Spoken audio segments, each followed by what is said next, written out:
pledge allegiance to the flag of the United States of America and to the republic for which it stands, one nation under God, indivisible, with liberty and justice for all. Good morning and welcome to the September 4th County Commission meeting. I remind you to silence your cell phones. The meeting documents are on the end of the counter in the white folder. And if you need a listening device, Craig is in the front and he could help you with that. Routine business. Item number 1 is consider a motion to approve the agenda. Second. And a second. All those in favor say aye. Aye. Those opposed, same sign. Motion passes unanimously. Item number 2 is approve the minutes, commission meeting minutes from August 28th, 2018. So move. Motion and a second. All those in favor say aye. Aye. Those opposed, same sign. Motion passes unanimously. Item number 3 is bills to be paid in the amount of $1,334,015. Pay the bills. A motion and a second. All those in favor say aye. Aye. Those opposed, same sign. Motion passes unanimously. Item number 4 is reports. There are none. Item number 5 is personnel actions. Item A is consider a motion to approve the routine personnel action. So moved. A motion, is there Second. a motion and a second? All those in favor say aye. Aye. Those opposed, same sign. Motion passes unanimously. Item B is recognize significant employee anniversaries for September 2018. Good morning, Carrie. Good morning, Carrie Deaver from Human Resources. I have a relatively short list for you today. Celebrating anniversaries, we have Stacy Acker at Safe Home, celebrating 5 years. David Heinold from Planning, celebrating 5 years. James Zangaroth at the Sheriff's Office, celebrating 10. Colleen Albrecht at the State's Attorney's Office, celebrating 10. And Dan Friedbauer, who's been a part-time correctional worker for us for 20 years, is also celebrating an anniversary. And I don't think anybody's here today, are they? Oh, There, we got one. oh, Thank okay. you. Well, congratulations, 20 years for us. Yep. And all in a part-time role, correct? That's fantastic. And thank you. Thank you. kidding. Thank you for coming over, Jamie. Thanks for bringing him. Okay, item number C is record volunteers in the county departments for August 2018. That's the last item we have for you this morning. It's 261 for the month in 6 different departments of county. Always greatly appreciated by the county. Thank you. Thanks, Gary. Item number 6 is abatements recommended for approval. There are none. Item number 7 is notices and requests. There are none. Item number 8 is planning and zoning notices. First reading and authorize the auditor to publish notice for rezoning number 18-04. Good morning, Scott. Thank you, Scott Anderson, Planning Director. This morning I'm asking I'm requesting that you authorize the auditor to publish a hearing notice for a rezoning that will take place on September 25th of 2018 at the Carnegie Town Meeting Hall at the city. This is a joint meeting between the City of Sioux Falls and the County Commission. The applicant is requesting to rezone approximately 3.21 acres from A1 agriculture to the Emerald Pines Plan Development Request. The property is located at 7701 West Maple Street, which is approximately a mile west of the city limits on Maple Street. The Planning Commission heard this item at their July 23rd Planning Commission meeting. It was a joint meeting, and both planning commissions recommended approval of the rezoning request. I can show you generally where it's located. This is Maple Street. To the southwest, you can see the village of Ellis and the residential homes that are located there. The applicant is requesting to rezone this to a planned development for the purposes of eventually building a what I would call an event center, wedding barn, a hosting facility, and he'll have his own personal office in there as well. I'd be glad to answer any questions. Right now it's undeveloped. It's so there's nothing out there except a pasture. Madam Chair, I'm gonna have to recuse myself. I'm Okay. gonna be voting on this one, so. Okay. Any other questions for Scott? Commissioner? Just a quick question, Scott. There was no neighborhood opposition. There was no one that appeared at the Planning Commission either in favor or opposed to it. Thank you. This is a first reading and authorized publication. If there's no more questions, I'd look for a motion. Move for approval? Second. A motion and a second. All those in favor say aye. Aye. Those opposed, same sign. Motion passes Thank you. unanimously. Thanks, Scott. Item number 9 is petition for compromise of lien. There are none. And then we have opportunity for public comment. Is there anyone here that would like to speak about something that is not on today's agenda?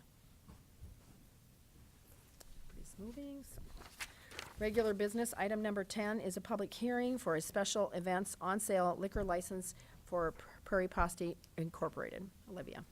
Yes, Prairie Pasta Incorporated, also known as Johnny Carino's, will be providing liquor at a wedding on September 8th, 2018, assuming your approval at the Riviera Event Center. And I have received no concerns, complaints, or objections from State's Attorney, Planning and Zoning, or the Sheriff's Department. Any questions for Olivia? This is a public hearing. Is there anyone here that would like to speak in opposition to this liquor license? Anyone who would like to speak in favor? Okay, look for a motion. Motion to approve? Second. Motion and a second. A roll call vote, please. Yes. Bender, Yes. Benega, Yes. Barth, Aye. Karski, Yes. Hiberger. Aye, motion passes. Oops, did you want to abstain on that one, Commissioner? Or that was the last? That was the last one, sorry. All those in favor, motion passes unanimously. Going back, I apologize, on item number 8, I said passed unanimously, it'd be a vote of 4 with 1 abstention, excuse me. Thank you. Sorry. Item number 11 is public hearing to consider a motion to declare public legal, properly legally described. Kevin, I'm gonna let you do all those, because there's a whole bunch of them, but it's a public nuisance, public hearing, and so I'll let you read off the numbers. All right, so the property description is the east 245 feet, the south 210 feet, of the southeast quarter, except H1, H2, and H3 in Burke Township, section 10, 10450. This item was a deferred item, the action from the July 24th meeting. The item for a public hearing, or public nuisance, was heard 2 times prior to this, and also July 19th. Staff, at that time, the county commission decided to give the landowner a little bit more time, because he has been working on it to complete the cleanup of the property. Staff visited the property on August 29th, which would have been last Wednesday, and staff noticed that the progress that was made was still remained, like there wasn't any new items necessarily brought onto the property. However, there were still many unlicensed and expired vehicles on the property, approximately 14 of them from my count. And then there's also still concerns about other items on the property, such as what lies behind the fence, as there could be hazardous materials or other vehicles behind the fence that are unknown. I have some photos to show you. So this would be the location of the property. It's approximately 1.5 miles west of the Del Rapids exit off Interstate 29. There's an aerial photo of the site. And this is a couple of photos here initially of the initial site visit that I made back in March of 2017. And you'll see the many vehicles and some stuff being piled up against the building in those 2 photos. This would be a couple of photos of the site prior to the first public hearing for this public nuisance item. And you'll see that the landowner has constructed a fence in the background since the initial complaint, so that obstructs the view of much of the property, but many vehicles still remain. And then I had our building inspector take a photo kind of midway between the last meeting and this meeting to see if there's any progress made. So there's a few photos of the property there. Then the final set of photos is from my most recent visit on August 29th. And you see that the these group of vehicles here are mostly unlicensed, or at least visibly unlicensed. The boat is licensed in that photo. And you'll see the commercial sized vehicles, the two white vehicles on this photo, and also other unlicensed vehicles.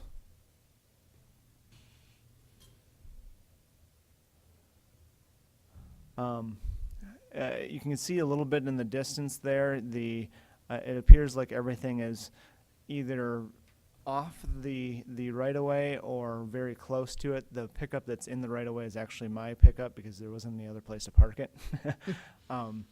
So you'll see if you kind of go straight back down the middle of the photo, you'll see the cornfield in the background that shows roughly the property line.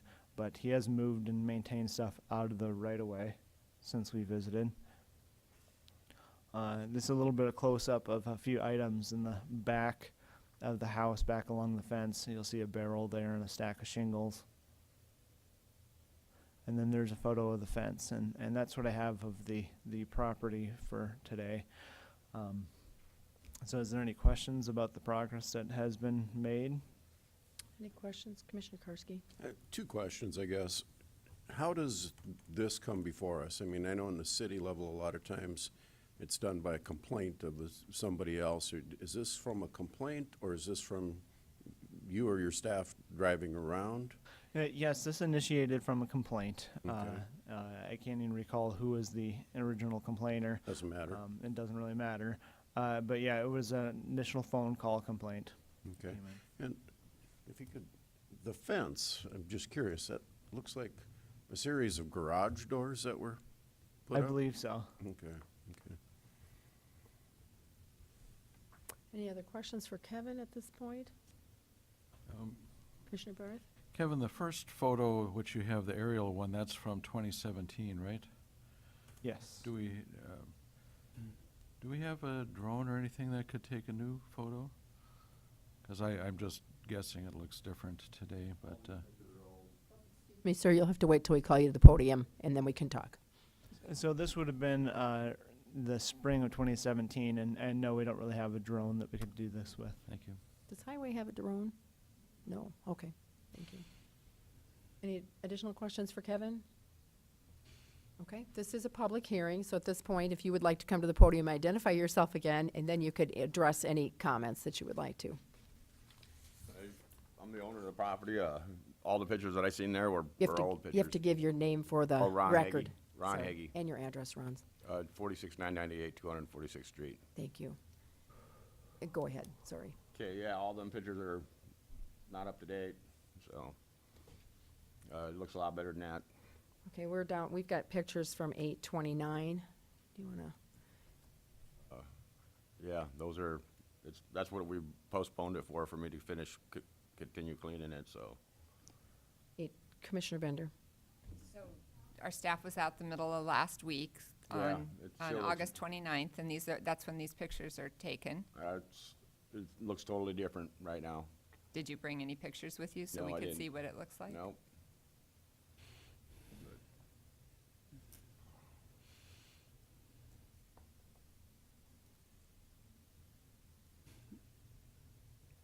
Is there anyone that wants to speak against this property? I don't think there's anyone here. This is like the fourth hearing we've had. Yep. Over it. And, all the neighbors, there's only one person complaining about it, and that's more of a grudge thing than anything, I think, and, you know, it's, all the neighbors up the road, they were here on the first hearing, stated that it was no nuisance to them at all. There isn't no unlicensed vehicles on there now, so. The problem is it doesn't meet the code according to the pictures, and so that's why we're here for the fourth time, so.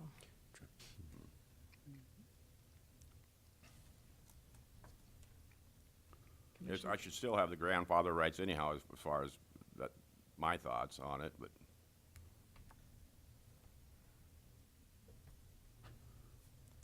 Correctly, you'd been offered an opportunity to apply for a conditional yes, use permit. yes. I haven't had time to really check into that yet. I've been busy.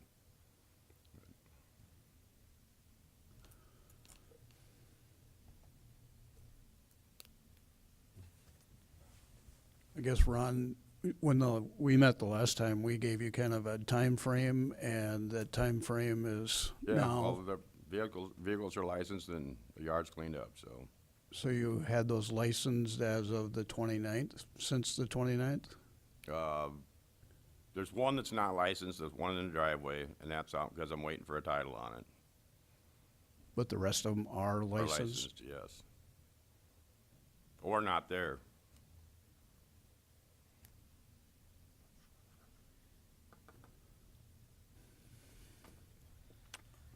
Madam Chair. Commissioner Barth?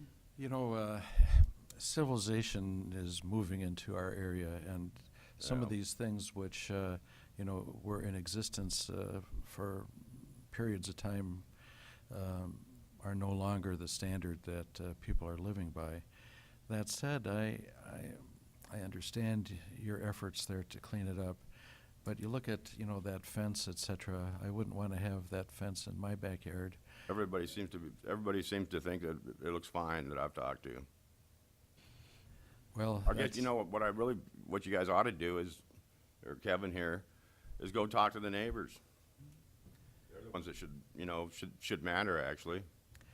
well, they certainly do matter, but there's, you know, 180,000 people in the county here, and Yeah, they also matter. yeah, and I've been on that corner since my grandpa's been on that corner since 1943. You're not driving the same car he was driving either. Close to it.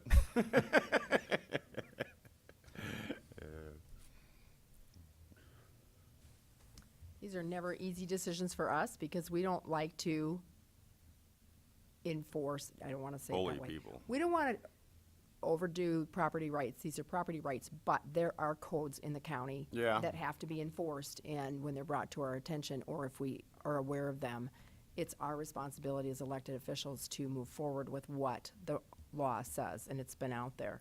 Well, I think the complaint originally started with just the blocking the view of the corner, didn't it? But none of it was in compliance at that point, and so that's an issue. So when we Yeah. get complaints, we have to enforce the whole code. Yeah. Madam Chair. Commissioner Barth? So do you feel like you could continue to make improvements on Oh, this? and I will, yep. Okay, I'd love to see an empty front yard and an aerial photograph that looked like a golf course, but I really don't expect that. But, you know, the cars parked out front on the corner, et cetera, it's a bit of an eyesore there, you know? Yeah. Civilization is, I've been hearing it from her too. Gursky? I'm not ready to take any action on this, but at the same time, I don't want to see it come back to us. I mean, you don't want to come back, I'm sure, Ron. No, definitely not.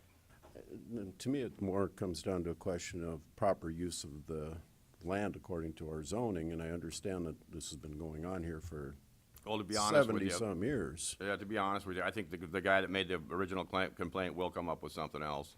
Mhm. So, Well, and then we'll send our staff out and decide Okay. if that complaint is justified to yeah, right on. bring before us if it's in violation of our codes. And if it gets to that point, I'm sure we'll see you here again, and I don't, you know, Yep, it's a waste of your time and our time to keep doing this. yep. But at the same time, it is your land, and I respect that right as a property owner. My concern, again, goes back to more, is this a proper use of the property, and are we complying with what we're Well, supposed to be doing? Well, the picture that was just there, those three vehicles aren't even there anymore, right there. They're gone. Commissioner Bender? Well, I mean, I think it's a similar sentiment that what you're hearing here. I mean, the reason you've been here for four I know. times is because you haven't taken responsibility to handle this in a timely Well, manner. And so our staff has had to come out, and Yeah. we've had to expend taxpayer dollars to address this issue. So I don't hear you taking a lot of responsibility for this morning. I I'm too taking all believe the in property responsibility. rights, but I believe in the property rights of all the folks that Yeah. live in the county equally. And this is not an issue about one person complaining, it's an issue about complying with code. And unfortunately, you know, we don't, the proof that we have Well, last. is what Ron, we've, Ron, let her finish her statement, please. Okay, yep. is what we see here. You didn't bring anything, you know, other than your word, which, you know, I respect, but I don't you've been here for 4 times because it hasn't been cleaned up, so I don't know, you know, I can't necessarily opine as to what it looks like today. But if you don't want to come back, then that is really 100% within your control. And so I would prefer not to take action today either, but I also am not completely optimistic that you're really going to do what you say you're going to do. I will. Is there any possibility that we could have staff look at this? I'm looking at, I don't know, Scott or Kevin, with the condition that if the stuff isn't cleaned up outside the fence, oh, excuse me. Oh, I'm sorry. We have, this is a public hearing, so I have somebody that wants to speak in opposition to it. I still have a comment to make before a motion, but you'll have to sit down, Mr. Ron, and we'll let this other gentleman speak. You have to give your name and your address and address the commission. Good morning. My name's Josh Anhalt, 46999 246th Street. I am a neighbor, drive past every day. So I guess if you have, I've been listening in and I've been hearing what's been said. So if you have any questions or anything you want to hear from me. Are you in support of it or in opposition to it? I would say neither. I'm pretty neutral. Really, it hasn't been a problem for me. Like one of my other neighbors said, I wouldn't really call it a nuisance. But at the same time, I don't know if he's been 100% truthful. I mean, all those vehicles, in my eyes, are still there. Are they hurting anything? Not necessarily. Okay. Commissioner Bennigan. Josh, what you said you drove by them, you drive by them every day. When you drove by them this morning, were those vehicles in the same location as the pictures? I didn't pay attention this morning, I guess. But I know within the last couple days, a lot of those vehicles are there. Thank you. Yep. Mr. Barth? I'd like to ask Kevin a question. Kevin? Kevin, if we were to declare this a nuisance, what would be the process and the cost to the property owner for our cleanup? So the first thing would be is that staff needs to find a contractor to clean it up. So if you're declared a public nuisance, it could be a few weeks before we can even get out to the property. So he would have a little bit of time that he could finish cleaning up the property and take off what he needs to before we can even arrive. Then the cost would be, for most vehicles, we haven't incurred much cost to the county because what happens is the tow company would then take the vehicle, put it in impound, and if the property owner retrieves the vehicle, they'll have to pay the impound fees and all that sort of thing. Or if they don't, then the impound will just keep the car and salvage title the car or the vehicle. So depending on the size of the vehicle, we may get a charge for that for tow fee, we may not, but that would be part of the process. And those fees are assessed back to the property owner. They are not incurred by taxpayers. Correct. By the rest of the taxpayers. So what I started to say was, if we declared it a public nuisance, there is a time lag in there, and could we declare it a public nuisance at this point for the outside of the fence, not knowing what's behind the fence at this point, and then it would still be probably a month before there was cleanup, and if it was all cleaned up within the month, then it would just go away. So it would still actually give him another month to move everything that's in non-compliance. And if it isn't moved in a month, it wouldn't come back to us because it would be taken care of. Correct. If you recall, last summer we did a public nuisance on a property south of Hartford that had a bunch of air conditioning units in front of the property. We actually never got there. Okay. Because the family came and picked up all those air conditioning units and removed them from the property after we declared it a public nuisance. If I may. And in that case, there were something like 150 window air conditioners piled in the front yard of a house. Correct. You know, I guess, again, as I said, civilization does change our standard. I mean, we're no longer living in sod huts, and this property looks to be a ruin. Not that it can't be improved, but I'd like to see more dramatic change. If we don't take action, pretty soon it'll be winter, and I don't think we're going out there with 3 feet of snow and 40-mile-an-hour winds and trying to pick this stuff up. But at the same time, I would like to give the property owner an extra push here.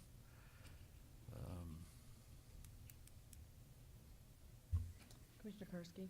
I'm going to be voting in opposition to any action on this, and with the thought that it really doesn't, most of the neighbors that we've heard it from at least 2 of them that live very close to this, and they're pretty much empathetic. They don't really see it as an issue or a problem.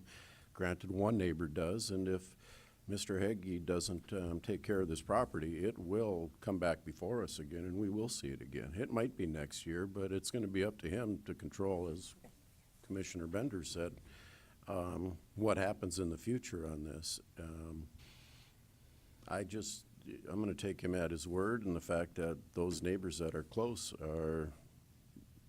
don't seem to care either way what's going on at this point, because it's not bad enough. Maybe if it gets worse, they will. But it's going to be up to him to take care of that property and make sure that it doesn't come back before us.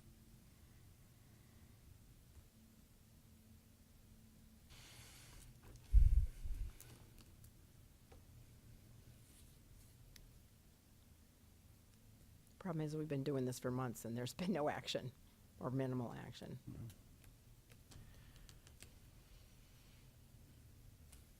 Madam Chair, Commissioner Barth? sitting up here, our decisions aren't always easy.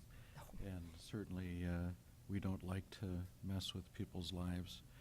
But I think, you know, if you're an umpire, you call it a ball or you call it a strike. And I'm going to make a motion to declare this property to be a public nuisance and enact SDCL 21-10-6. I don't know if there's another dash and thing in there, but it doesn't show on my agenda. So I'll make a motion to declare this a nuisance. Can I ask for clarification, and that would be, are we talking the whole property or just outside the fence at this point? I would say outside the fence. Okay. So I have a motion to declare public nuisance at South Dakota Codified Law 21-10-6 on the property just outside the fence at this point. Is there a second? Is there a second? I'll make a second with a comment. Okay, that was second with a comment. Commissioner Bender? I think because Mr. Heggie has acknowledged that there is one unlicensed vehicle out there, he's had well over a month to get all of them licensed. And because it appears from passerbys that the cars haven't moved, possibly contrary to what Mr. Heggie said, and the fact that he would have a whole month to probably get it cleaned up on his own, if that's what he chooses to do, I think I will support declaring this a public nuisance. Commissioner Benega? Well, frankly, I thought the last time we had this conversation that we would have progress made, and a lot of progress, because there was indication that there was going to be some action taken by the owner. Unfortunately, this could go on forever, so in Jeff's analogy, 3 strikes and you're out with the umpires. I think we've given him enough time to get this taken care of on his own. I hope now that if we do declare this a public nuisance, that the deadline is in the sand, so to speak, and there won't be any more conversations about whether we can move ahead or we can't move ahead. I don't like doing that, but frankly, I think it's a waste of our taxpayers' dollars and time to have to do it 4 times. So I'm going to support the public nuisance. I don't think any of us are happy about this, because none of us want to push this type of issue. But we still have to follow the code, and so this is brought to our attention, and we have to, Ron, if you want to talk, you have to come to the podium. I'm hoping that this gets cleaned up in the next month so that we don't have to deal with it, because none of us want to. We obviously are going to have to deal with inside the fence at a later date, because we're not dealing with that now. I would strongly encourage you to look or to talk to them about changing the zoning of that area so that we can just be done with this. I think at this point, it's probably too late to get it done in a month. Unless the process is well underway, you'd have to talk to Kevin about that. Because that was one of our other suggestions, is get this rezoned. So, any other comments, Commissioner Barth? Thank you, Commissioner Heiberger. You said it exactly right. We don't want to do this, but knowing that it'll take some time before this actually happens, it gives us an opportunity, gives Mr. Heggie the opportunity to get this cleaned up, and I hope we take advantage of it. I know that many times these nuisance things reoccur after they've been cleaned up once.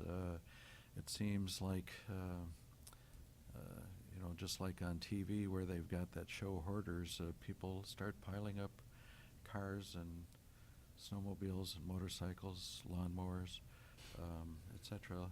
Let's not let that happen. Let's get this cleaned up and let's make it look great.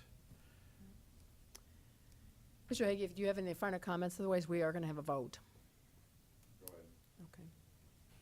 Roll call vote. Barth, Aye. Bender, Aye. Benega, Aye. Karski, No. Hiberger. Aye. Motion passes 4-1. You got probably a month to 6 weeks to get it cleaned up. You could bring pictures to Kevin too. Okay, great. All right, we'll move on to item number 12, a motion to accept findings of the Minnehaha County Surplus Property Appraisal Board report. Good morning, Commission. Bob Litz from the Auditor's Office, and once again, we're at a point where we're going to do the tax deed sale. And to that end, earlier you'd approved 3 former workers for the county to go out and be your appraisal board, and they've brought back their final report. And so what I'm requesting today is, number one, that a motion that the commission accept the findings of the Minnehaha County Surplus Property Appraisal Board report. Let's Number just 2, let's just do one at a time. one at a time, okay? So item A is the motion to accept the findings. Are there any questions? Maybe we should talk about the findings first? Well, the findings are, is that the board went out and on the property that's north of Colton, it's a rather significant property, and they came back with a board appraisal value of $150,000. There was a house moved on there with no moving permit, no construction permit. There was a breezeway that was being constructed between the two. We took the property last year. It was getting late in the season, and due to some concerns that you expressed to me, you felt the same way, that you didn't necessarily want to move these people off that property because with winter setting in, but they've had a year to do it. And there's been a response and some stutter steps that the person who owns the property had promised to come in and pay that before the end of this month, and that has not happened to the best of my knowledge. Now, I've not checked with the treasurer's office this morning, but I've not heard anything from them either. You know, there's a lot of personal property on there, and that may be another issue as we go forward. I'm not certain how that's going to work, but I'd like to put this property on the sale and move forward with it. The other piece of property is a small partial lot. It's about a third of a city lot in Del Rapids, and I'm thinking that the total lot would be 60 foot wide, but this one here is much smaller than that.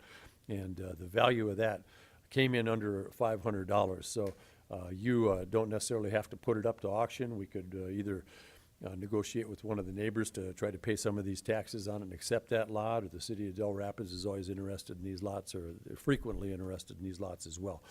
So that one there, the smaller one, might not necessarily wind up on the sale as I contact adjoining neighbors and the municipality out in Del Rapids.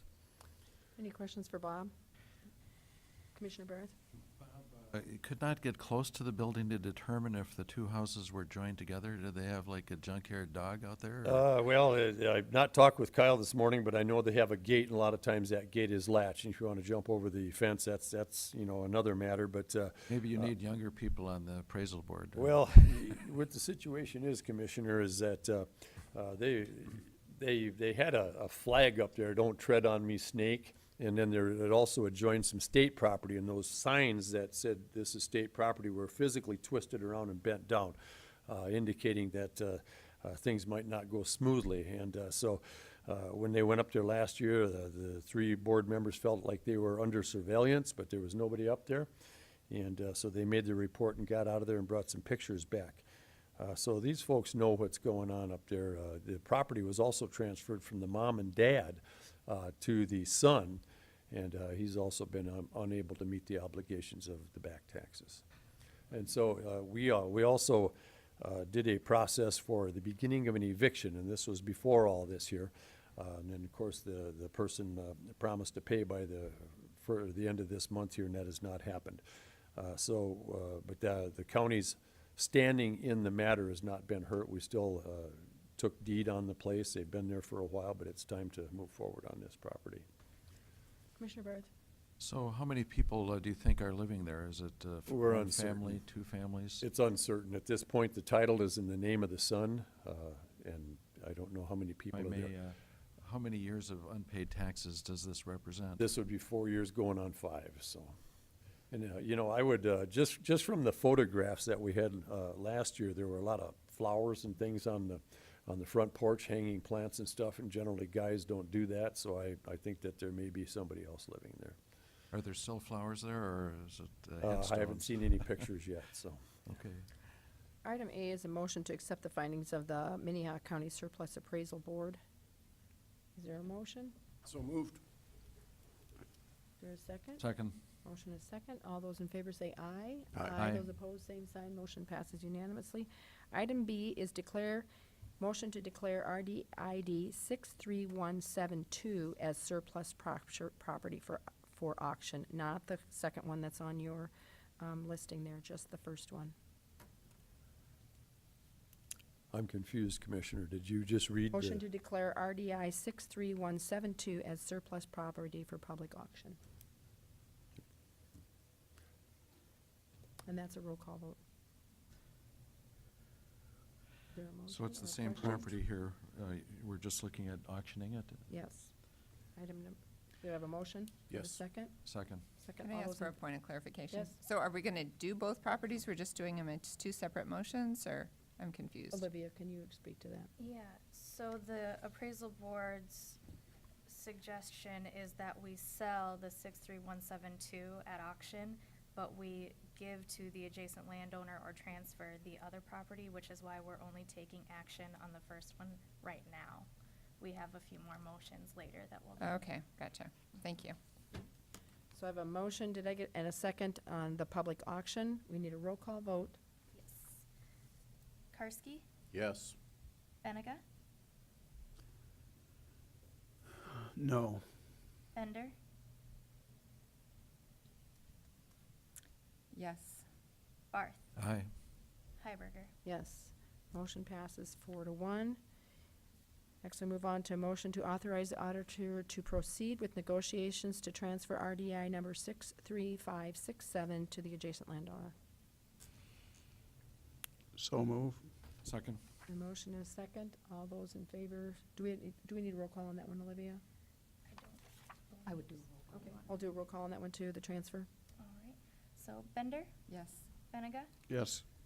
Karski, Yes. Barth, Heiberger. Aye. Motion passes unanimously. Item D is a motion to approve recommended minimum bid amounts for RDI number 63172. And there isn't gonna be, is there gonna be a minimum bid? There will not be a minimum bid on the 6.3 because that was recommended to give to the adjacent landowner by the appraisal board.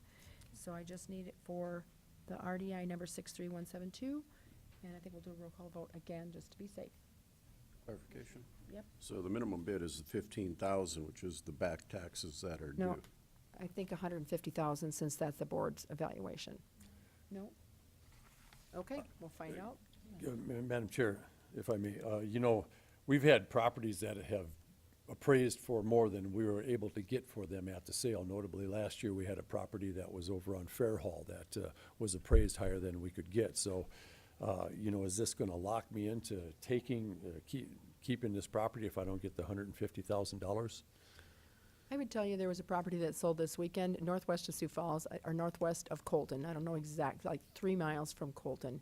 10 acres and a house for $185,000, and it was sold within minutes of hitting the market. Well, So I- just telling you that they're out there and they're going fast. Well, we'll certainly try to ramp that up, but my question is if it does not do that, am I locked in at the $150,000, and should I hold it over until the next year? We have a comment from Olivia. So the minimum bid for the property in question is $15,065.77, according to the notice of sale that you may or may not choose to authorize in the next motion. That's determined by the back taxes plus a $200 fee for the county's costs to make this all happen. So whereas the value listed by the appraisal board is $150,000, that's just to give us an idea of the value of the property.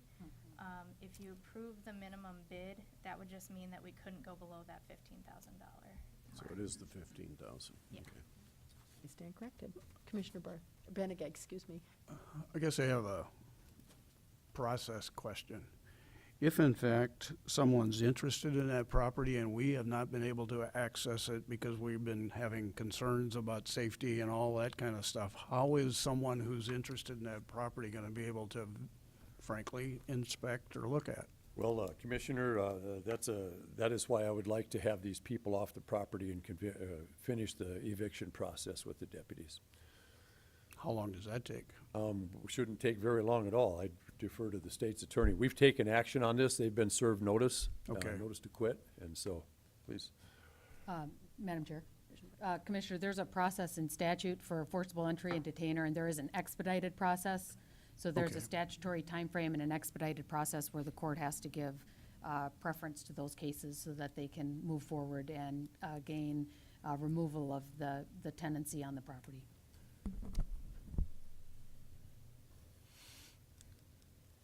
Commissioner Barrett? Chair Heiberger, I must say, I agree with you as far as 13 acres is a lot of ground. And if there's buildings on there, it could easily be worth considerably more than 150,000. Is it a farmable acreage? No, Commissioner Barth, I wouldn't characterize it as farmable. There are other outside buildings on it, and like I said, there's an older, there was a house, an existing story-and-a-half house on that, and they moved a two-story house from someplace else. They pulled a permit for the foundation, but not to move that house on there, and it's been connected with a breezeway since then. So there's been construction going on. It was unpermitted construction as well. There's other personal property that apparently is on that on the lot itself. Does it look like unlicensed vehicles and boats? Just a question. The state's attorney, the minimum bid just makes sure that we're reimbursed for the amount of money that is owed to the county, and it gives the auditor flexibility that if the property sells it, he's not sitting there saying, I can't sell it because we're $1 short or whatever. So, Commissioner Karski. Comment on a question. First of all, 4 years of back taxes. I mean, we as a society expect people to pay property taxes. That's why I'm in favor of taking this action. I mean, it could be cleaned up real easily, easier than moving vehicles.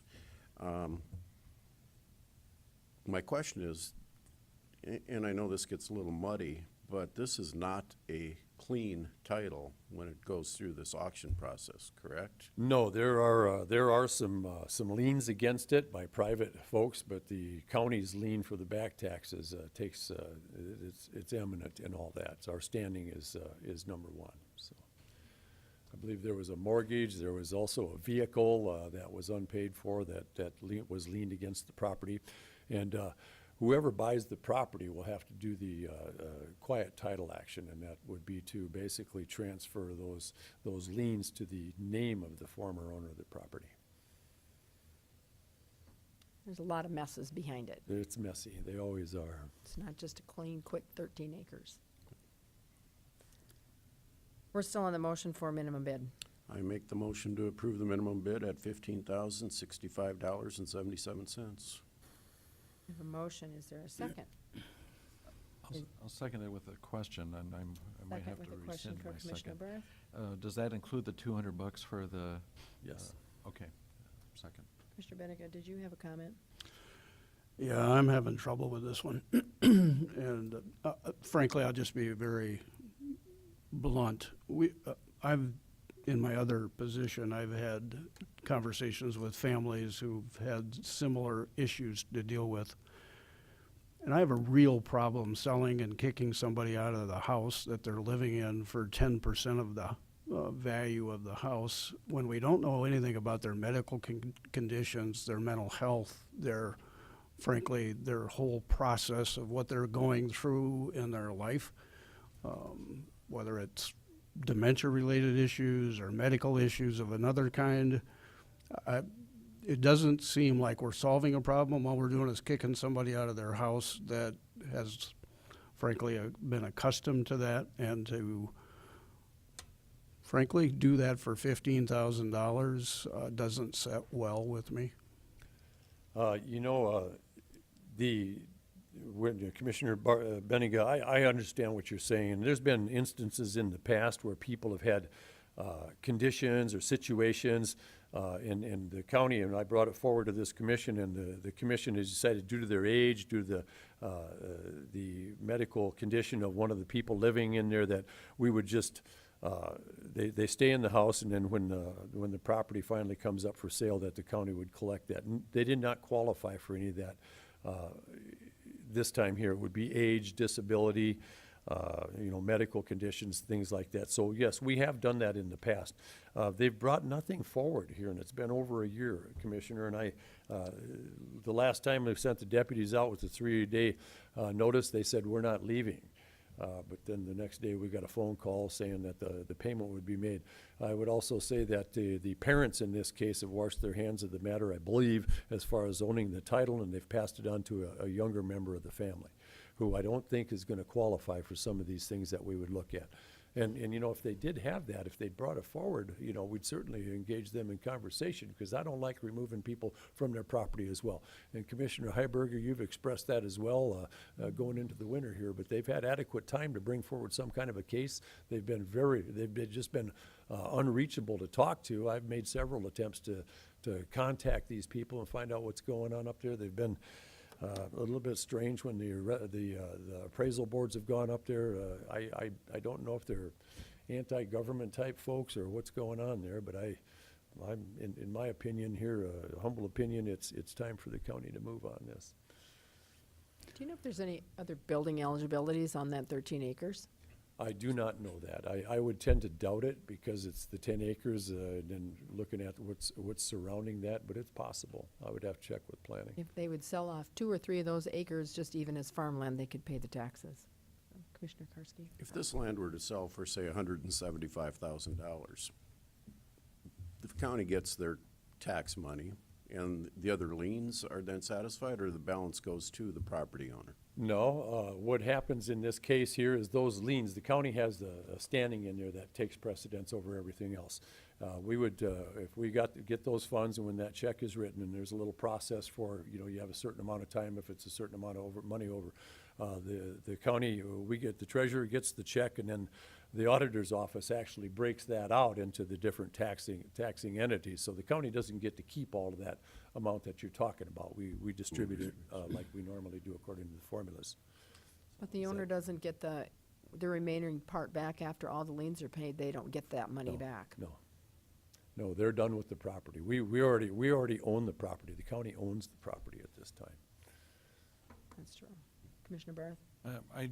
I have a memory of a property similar to this in Sioux Falls, where as at the very last second, the family came forward and paid it for their elderly family member that apparently was incapable of reading their mail or writing a check. Happened in Brandon one time too, where at the last minute somebody paid the property taxes. But we have to go ahead and you know, hold this hard against them and get this done. And if it means they're evicted and stuff, I guess that's what they chose. Cindy is right that they could sell a couple of acres, even without an eligibility. You could sell Yeah, 2 2 acres acres. and get $15,000. Additional comments, Commissioner Benega? There's a lot of assumptions in those comments. First of all, you're trying to tell me that they know exactly what they're doing, which I'm not sure that you can prove in any circumstance without some sort of medical conversation. Secondly, I've been in many homes in this community for services that we've provided as an organization where I would not live in those homes, but that is the choice they've made because they frankly are comfortable with that, including all the things that you hear about. And I can give you a list of those. It's not just a one-time occurrence.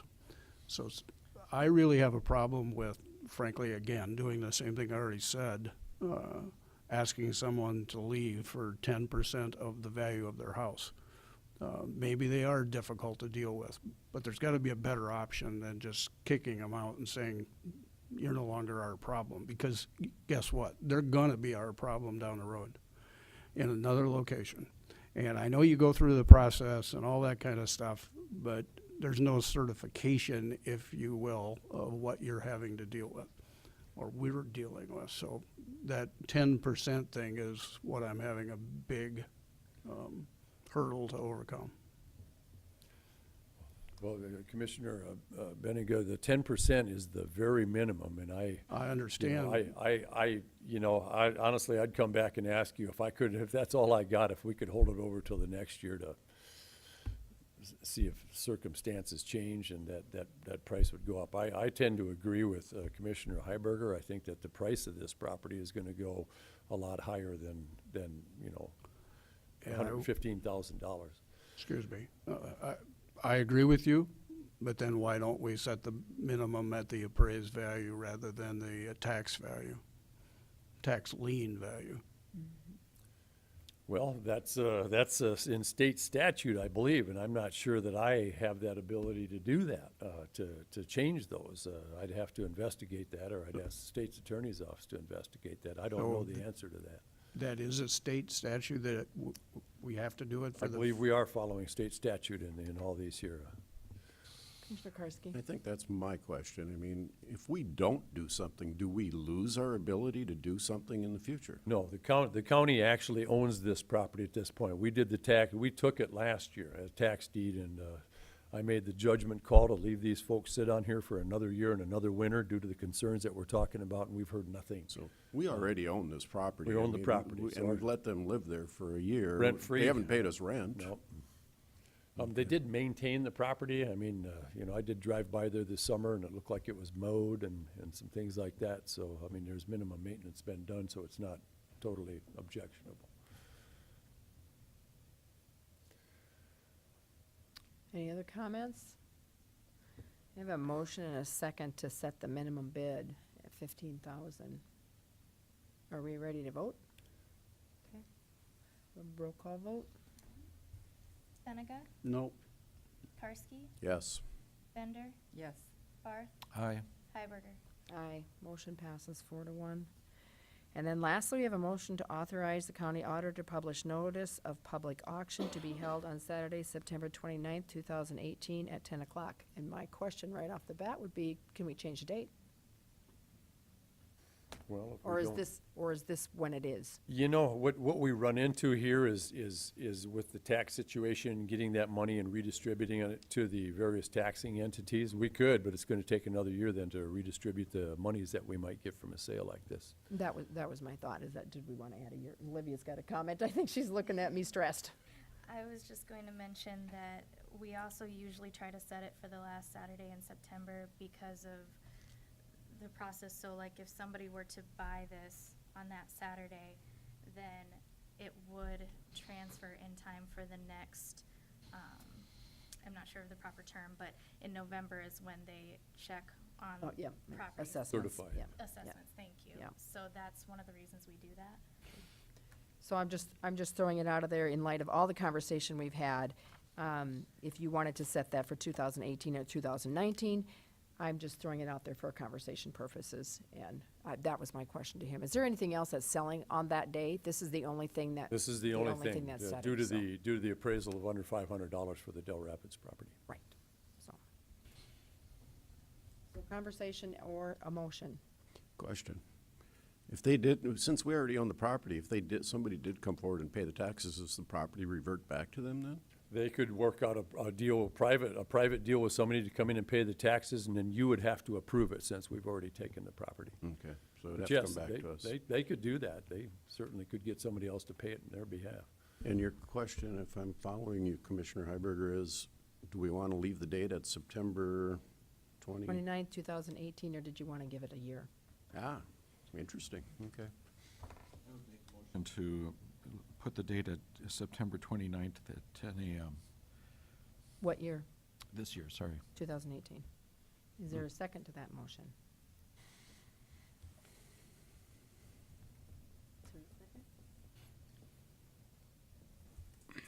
Motion dies for a lack of a second. Additional conversation. I'm still, I guess, mulling over your option of giving it another year. Intriguing thought, I guess, so that's kind of why I didn't. Since I'm propose a 0 for second. 4, I'll make a motion to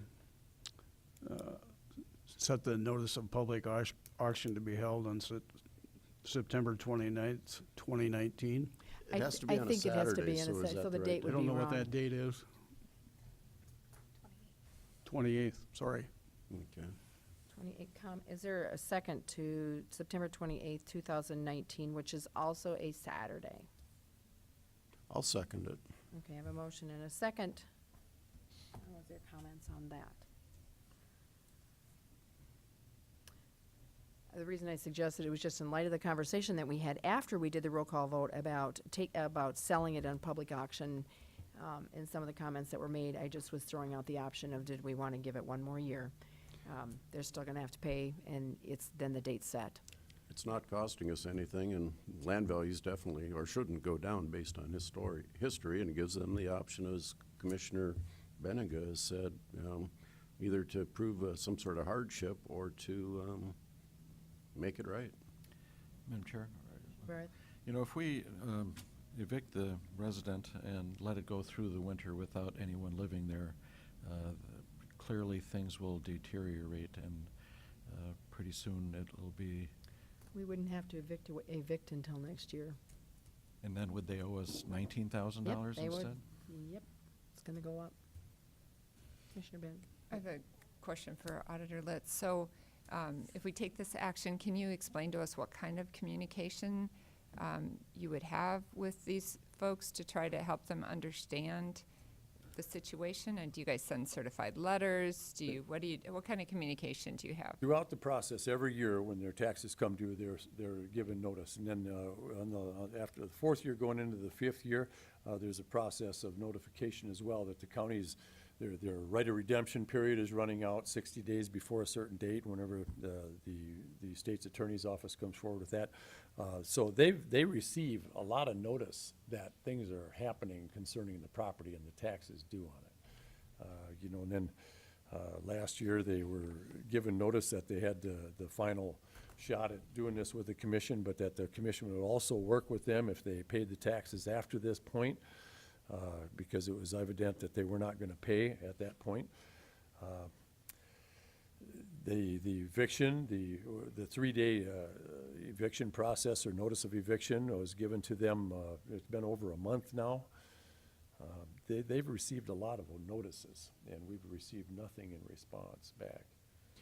Commissioner Karski? If the notices are going to somebody that doesn't have the ability to comprehend or understand them, I mean, what about the former owner? I mean, are we reaching out to anybody else that could? The former owners were the parents of the Yeah. person that's living on there right now. I know, but are we trying, I mean, do we have a legal responsibility? I mean, there's an ethical or moral responsibility probably for us to do something, but, I mean, if somebody gets a letter that can't read, what good does it do?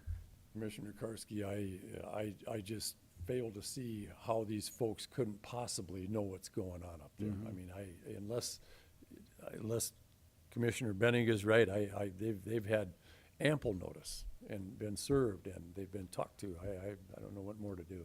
Don't we have proof that they had notice at least of the Oh, yes, eviction? Because they yes. did I can get contact on- and they did understand that and say that they were They've gonna. been served. No, But didn't they contact you and say they were gonna come in and pay, and that's, They contacted the state's attorney's office, Judy Werkamp, at the beginning of last month. And so we do at least know that they got that notice Oh, and they that were they served. understood it. They and- were served, personally served by a deputy. I don't want to argue with you, but I can tell you, assuming this hardly ever happens in this community is totally inaccurate, because frankly, we see that at my office weekly. Well, obviously, I'm moving ahead with the way I've done things before, and I believe strongly that they understand what's going on, especially David.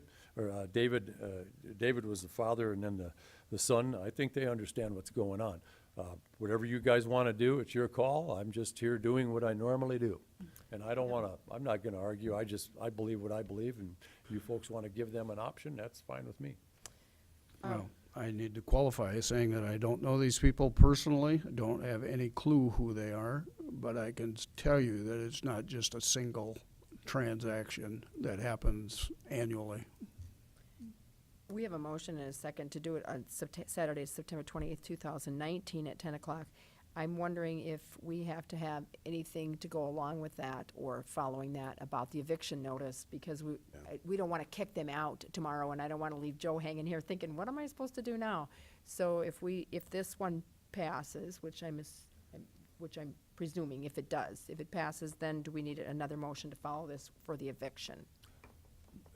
No, I can address that. No, they've been served with a notice that it was going to happen, but we've not, what did you call that, where where you enter the forcible entry? Yeah, notice to quit is the document where you're giving notice of either, by statute, the tenant either has 3 days or up to 30 days, depending upon the circumstances. And Ms. Werkamp is the person I think that's been working with Bob on this, but I believe that what you've indicated is it was a 3-day notice to quit, which is likely authorized under a specific section of statute. And so I guess, the forcible entry and detainer, in order for that to be initiated would be a totally separate matter, which I think Bob had discussions about. Whether, I don't think this board needs to take any action on, whether or not a forcible entry and detainer is initiated at this point. Well, I was going to wait until after this meeting to go forward or sit on this here. I sense some, opposition to the direction this whole thing was going. So they could sit another year if you want. That's up to you guys. Are we ready to vote on it? I'd like to Commissioner make a Karski. substitute motion. Okay. I want to change the date of sale to be September of this year, September 29th, going back to the original date. I'll second that. I have a motion and a second for a substitute motion to go back to the original date. All those in favor say aye. Aye. Those opposed? Aye. So the substitute motion fails, so we're still at September 28th, Saturday, 2019. Can we vote on that one? And then we will make it talk about, Take public comment. did you have, pardon me? There's somebody back here. I guess we're going to have a public comment. Excuse me, John. John Cunningham, 4904 South Oxbow, Sioux Falls. The deferral raises a question about the minimum bid. You'll have another year's taxes and interest and that you might want to amend that for that. Secondly, can the county be reimbursed for all of the costs, the appraisal and so forth? And if so, should that be included in the minimum bids? And that's more of a legal question than that, but raises that question. Thank you, John. We'll go back to the motion that we're on at this point. If there's no more comments, I do a roll call vote on September 28th, Saturday, 2019 at 10 o'clock. Barth, No. Bender,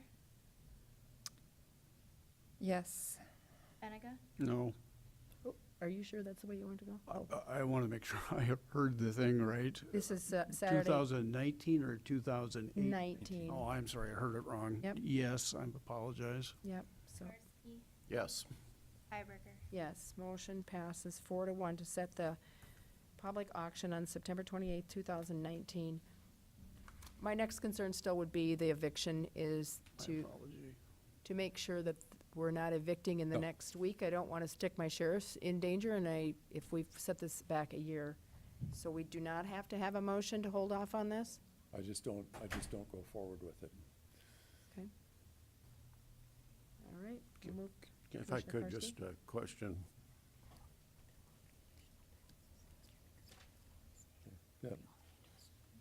Mary Zeeb, has brought up a point here that there won't be any taxes added to that next year because the county does own it, so. Okay.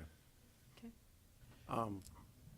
When would you proceed with eviction? I guess I don't want to wait till September 15th of next year, but I would like to see something happen maybe early summer. That's, this is outside of the normal range of things that I do, so I'd have to consult with the state's attorney, and it's up to you guys, really. I mean, I'm just out here doing a job, frankly.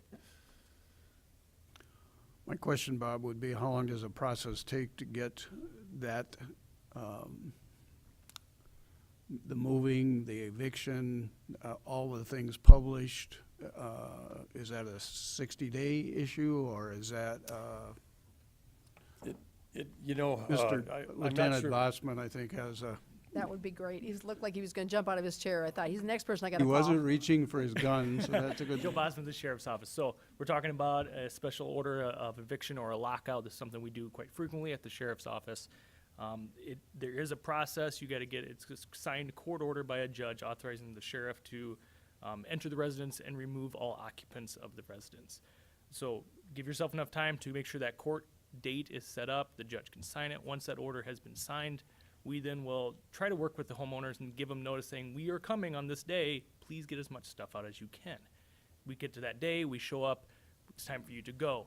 Anything that's left in the house, if it's over a certain dollar amount, I think it's either $500 or $1,000, which isn't a whole lot to hit that threshold, has to be secured by the evictor for up to 30 days for them to come and get it. Now, it doesn't have to be secured there. It could be secured in offsite storage, whatever it could be, but that's going to, depending on how much stuff, that residence may be the best place to store that securely for them to redeem it, for within the next 30 days. So if we start counting backwards in the calendar days, I would assume early summer would be a good time to make sure their ducks are in a row if we're going to hit that September 2019 sale date.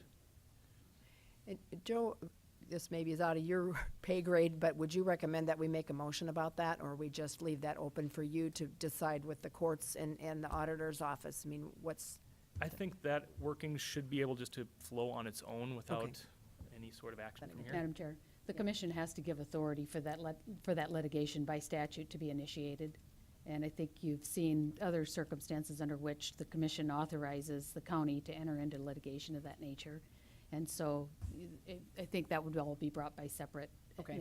It'll be motion. brought as an agenda item later. And I think the auditor has indicated that, that his intention would have been to bring that later anyway. The other thing that should be brought up, since Lieutenant Bosman brought up the property process, if either the homeowner or the tenant does not then pick up their property, if it is in value of over $500 and it's left there after 30 days, then it's deemed abandoned. Okay. So then it's the county's problem again. Commissioner Karski. It surprised me that we're not able to go back and collect another year's taxes. We're not even getting rent on this. But then the question becomes, it's our property, somebody's living there. What if somebody gets hurt? Liability. Other things to think about too is we've had, sometimes when people have been served notice that they're gonna get evicted, they tend to not really care about the property so much or what happens to it. Maybe the upkeep diminishes or they start damaging property as a form of retaliation of the ensuing eviction.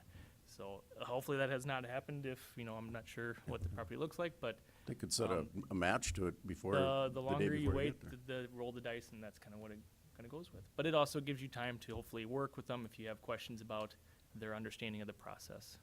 Thank So, you. things to think about. Madam Chair, going back to what Commissioner Karski just said, the tenant falls off the roof and breaks his back. it's now our liability. And they will belong to us forever. While I agree with Gerald that, we may have, illiterate or ignorant or people with like a 3-year-old's mentality living there and they don't comprehend that, there are many people, tens of thousands of people that are paying their taxes on a regular basis who may not be able to read, who may actually depend on their families to pay the bills because they don't understand what's going on. I think that we have deferred this from the proper solution, and that exposing ourselves to grave liability and certainly loss of potential cash for our county. I mean, there are 180,000 people that have been stiffed for these thousands of dollars, and I think we should try to get those thousands of dollars. Thank you. We have completely talked this through and made all of our motions, and unless you have another comment, we're going to move on to the next agenda item. It's your choice. Because we, Can we Reconsider. Well, it would take someone who voted the other way to reconsider, I believe. Commissioner Benega. The only comment I would make is that we have $50 million in liens that we have not collected, so to pick apart something that's $15,000 in taxes is a ridiculous comparison as far as I'm concerned. So I think we move forward. We have the responsibility of completing this now. We've decided that it's going to happen. I wasn't aware of the fact that there's no additional taxes that are accrued for another year, but the cost of the taxpayers having to, frankly, relocate this individual are pretty high, that we're going to have to find some sort of alternative housing for that particular person somehow.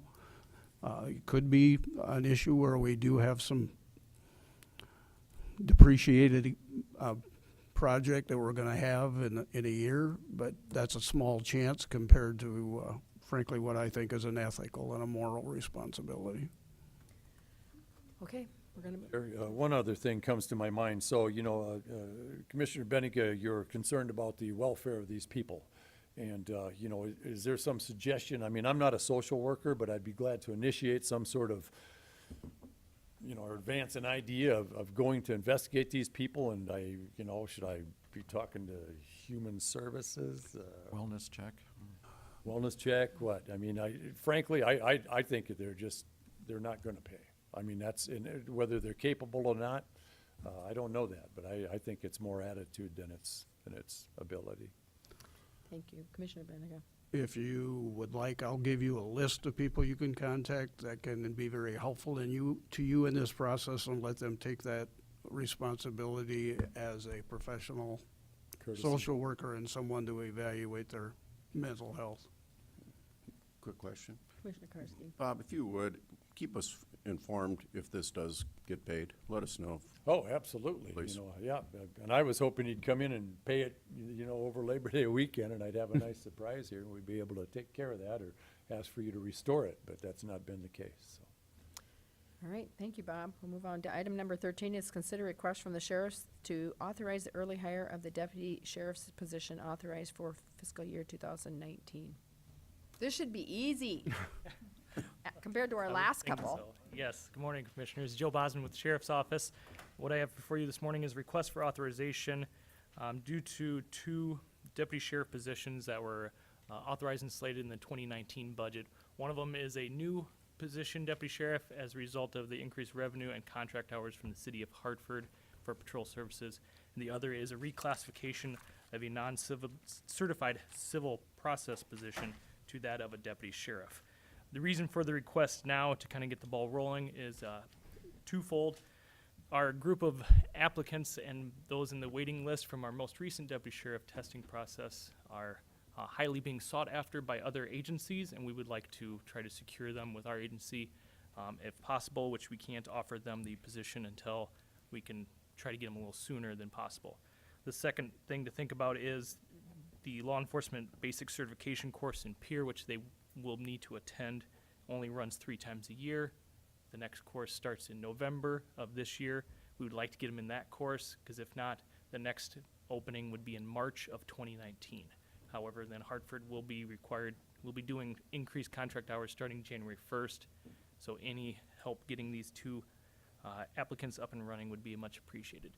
The cost for these 2 positions to start early, we would look for 2 pay periods into the 2018 budget, would have a total cost of just under $6,000.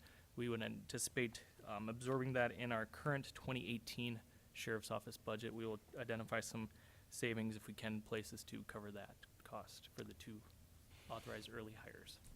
Questions for Joe? Otherwise, a motion. I motion to approve. Second. A second, all those in favor say aye. Aye. Those opposed, same sign. Motion passes unanimously. Thanks, Joe. Thank you.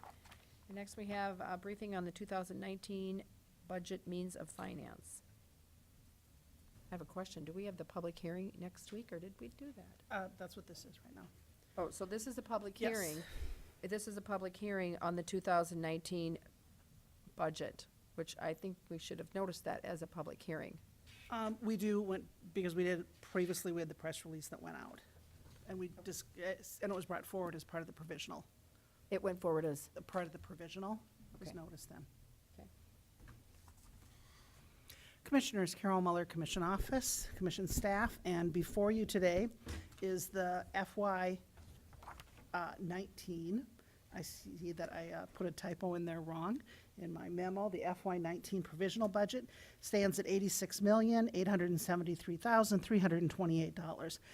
This includes a 2.934% growth in property taxes due to new construction within the county and a 2.1% CPI adjustment allowed by the property tax limitations and statutes for total county properties collected. In here, we have 7 new positions to begin January 2019, and for the last quarter of the year, we have a another post that would be added to the jail, and a post represents 6 correctional officers.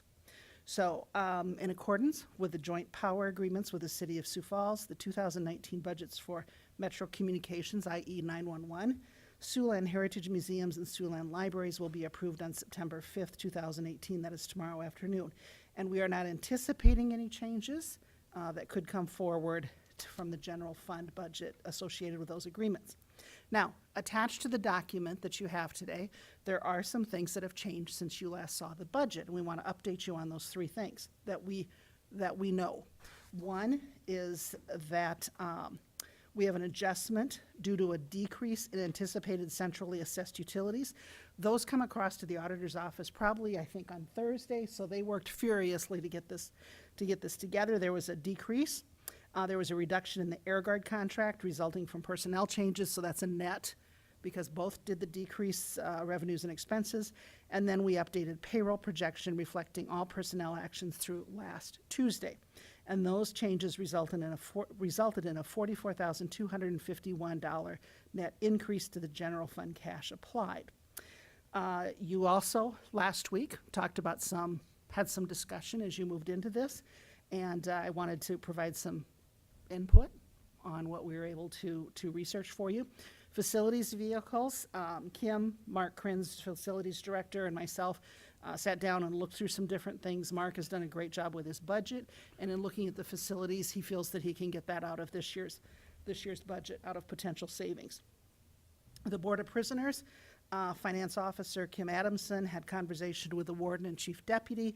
They recommended the budgeted revenue remains unchanged.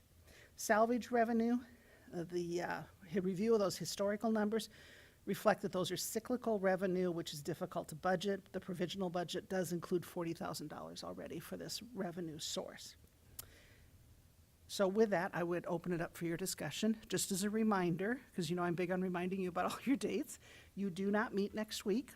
September 18th will be your next commission meeting, and September 25th is when you're required by statute to pass the final budget. Thanks, Carol. Any comments? I would remind you of the conversation last week of the 3 positions that I think that we should consider putting in this budget. We did find an extra $44,000, which would bring that down to about an additional $100,000 of cash applied. That's just what you said, wasn't it, that you have No, found we- 44,000 to add to the general fund? No, those all increase our cash applied. Oh, they increased the cash Yes, applied. yes. 44,000. Typically, at this time of year, we typically see a little bit more salary savings. This year, we aren't seeing those salary savings coming across. Okay. So unfortunately, that takes us 44,000 deeper.